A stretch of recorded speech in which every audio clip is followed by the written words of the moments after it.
सुप्रभातम बहनों, आज हम पार्ट 3 बस की यात्रा पढ़ेंगे।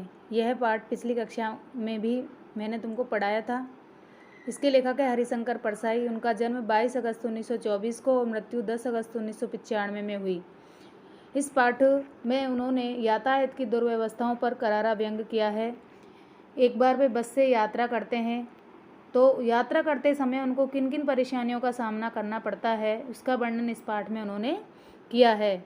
कोई कंपनी के काम से उनको मित्रों के साथ जबलपुर जाना था, तो जबलपुर जाने के लिए उन्होंने बस का सहारा लिया। तो उस बस कैसी थी उसका इसमें वर्णन है। तो लेखक कहता है कि हम 5 मित्रों ने तय किया कि शाम 4 बजे की बस से सतना चलें। पन्ना से इसी कंपनी की बस सतना के लिए घंटे भर बाद मिलती है, जो जबलपुर की ट्रेन मिला देती है। सुबह घर पहुंच जाएंगे। हम में से दो मित्रों को सुबह काम पर जाना था, इसीलिए वापसी का यही रास्ता अपनाना जरूरी था। लोगों ने खूब सलाह दी कि समझदार आदमी शाम वाली बस से सफ़र नहीं करते। क्या रास्ते में डाकू मिलते हैं? लेखक ने उनसे पूछा, जिन लोगों ने उनसे मना किया था, तो कि रास्ते में डाकू मिलते हैं? लोगों ने कहा, नहीं, बस डाकिन है, अर्थात बस ही इतनी भयानक है, जानलेवा है। बस को देखा तो श्रद्धा उमड़ पड़ी। खूब वयोवृद्ध थी। वयोवृद्ध मतलब बहुत पुरानी थी, सदियों के अनुभव के निशान लिए हुई थी। लोग इसलिए इससे सफ़र नहीं करना चाहते हैं कि वृद्धावस्था में इसे कष्ट होगा। यह बस पूजा के योग्य थी, क्योंकि बुजुर्ग लोग पूजा के योग्य ही होते हैं। उस पर सवार कैसे हुआ जा सकता है? बस कंपनी के एक हिस्सेदार भी उसी बस में जा रहे थे। हमने उनसे पूछा, ये बस चलती है? वह बोले, चलती क्यों नहीं है जी, अभी चलेगी। हमने कहा, वही तो हम देखना चाहते हैं, अपने आप चलती है या धक्का देना पड़ेगा? गजब हो गया, ऐसी बस अपने आप चलती है? लेखक को बड़ा आश्चर्य हो रहा था उस बस पर। हम आगा पीछा करना लगे, मतलब हम सोच रहे थे जाए या नहीं जाए, इधर सोचने लगे। डॉक्टर मित्र ने कहा, लेखक के साथ एक मित्र डॉक्टर भी था, तो कि डरो मत, चलो, बस अनुभवी है, नई नवेली बसों से ज़्यादा विश्वसनीय है, हमें बेटों की तरह प्यार से गोद में लेकर चलेगी। हम बैठ गए। जो छोड़ने आए थे वे इस तरह देख रहे थे जैसे अंतिम विदा दे रहे हैं। अर्थात जो छोड़ने आए थे वो ऐसे देख रहे थे, क्योंकि बस इतनी ख़राब थी कि पता भी नहीं था कि वापस भी आएंगे या नहीं। ये लोग, उनकी आंखें कह रही थी, आना जाना तो लगा ही रहता है, आया है सो जाएगा, राजा रंग फकीर। अर्थात आना जाना, जिसने जन्म लिया है उसका मरना सुनिश्चित है, चाहे वो अमीर हो या गरीब। आदमी को कूच करने के लिए एक निमित्त चाहिए, अर्थात आदमी को इस संसार को छोड़ने के लिए एक साधन की आवश्यकता होती है, और वो साधन शायद वह साधन बस ही है।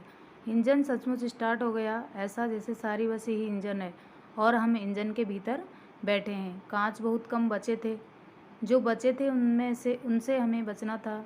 हम फौरन खिड़की से दूर सरक गए। इंजन चल रहा था, हमें लग रहा था कि हमारी सीट के नीचे ही इंजन है। बस सचमुच चल पड़ी और हमें लगा कि यह गांधी जी के असहयोग और सविनय अवज्ञा आंदोलन के वक्त अवश्य जवान रही होगी। यानी ये बस इतनी पुरानी थी, उसे ट्रेनिंग मिल चुकी थी, हर हिस्सा दूसरे से असहयोग कर रहा था। पूरी बस सविनय अवज्ञा आंदोलन के दौर से गुजर रही थी। सविनय अवज्ञा आंदोलन मतलब 1921 में गांधी जी ने किया था। सीट का बॉडी से असहयोग चल रहा था, बिल्कुल अलग अलग हो रहे थे। कभी लगता सीट बॉडी को छोड़कर आगे निकल गई है, कभी लगता है कि सीट को छोड़कर बॉडी आगे भागी जा रही है। 8-10 मील चलने पर सारे भेदभाव मिट गए। ये समझ में नहीं आता था कि सीट पर हम बैठे हैं या सीट हम पर बैठी है।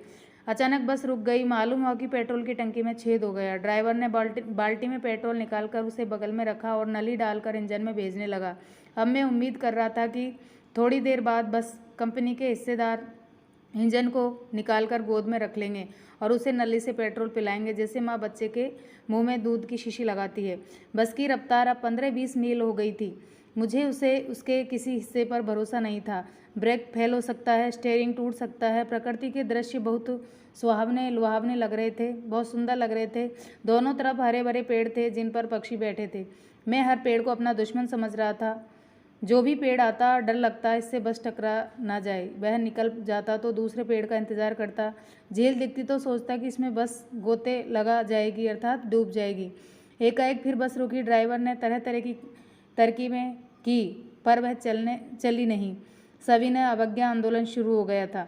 कंपनी के हिस्सेदार कह रहे थे बस तो फर्स्ट क्लास है, ये तो इत्तेफाक की बात है। क्षीण चांदनी में वृक्षों की छाया के नीचे वह दयनीय लग रही थी, मतलब उस पर दया आ रही थी। बिल्कुल चांदनी रात थी और एकाएक बस खड़ी थी, लगता जैसे कोई वृद्धा थक कर बैठ गई हो।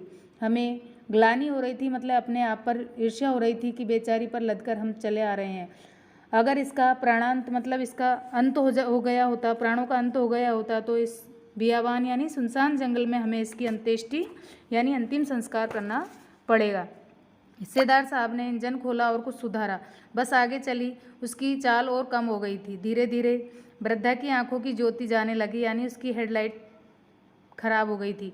चांदनी में रास्ता टटोल कर वह रेंग रही थी। आगे पीछे से कोई भी गाड़ी आती तो वह एकदम ऐसा लगता है खड़ी हो जाती और कहती, बेटी तुम निकल जाओ, मेरी तो उम्र हो गई है। एक पुलिया के ऊपर पहुंचे थे कि अचानक टायर फिस से बैठ गया। वह बहुत ज़ोर से हिल गई। बस अगर स्पीड में होती तो शायद उछल कर गिर भी जाती। मैंने उस कंपनी के हिस्सेदार की तरफ पहली बार श्रद्धा भाव से देखा कि वे टायरों की हालत जानते फिर भी अपनी जान हथेली पर डालकर इस बस में सफ़र कर रहे हैं। उत्सर्ग की ऐसी भावना यानी बलिदान की ऐसी भावना शायद देखना कठिन है। सोचा, इस आदमी के साहस और बलिदान भावना का सही उपयोग नहीं हो रहा है। इसे तो हमें किसी क्रांतिकारी आंदोलन का नेता होना चाहिए। अगर बस नाले में गिर पड़ती और हम मर जाते तो देवता भी बाहें पसारे इसका इंतज़ार करते और कहते, वे महान आदमी आ रहा है जिसने एक टायर के लिए प्राण दे दिए। मर गया पर टायर नहीं बदला। दूसरा घिसा टायर लगाकर बस फिर चली। अब हमने वक्त पर पन्ना पहुंचने की उम्मीद ही छोड़ दी। पन्ना कभी भी पहुंचने की उम्मीद छोड़ दी। पन्ना क्या, कहीं भी कभी भी पहुंचने की उम्मीद छोड़ दी। लगता था कि इसी बस में पूरी ज़िंदगी गुजारनी है और इसे सीधे सीधे इस लोक को प्रयाण कर जाना है, प्रस्थान करना है। इस पृथ्वी पर उसकी कोई मंजिल नहीं है। हमारी बेताबी तनाव खत्म हो गए।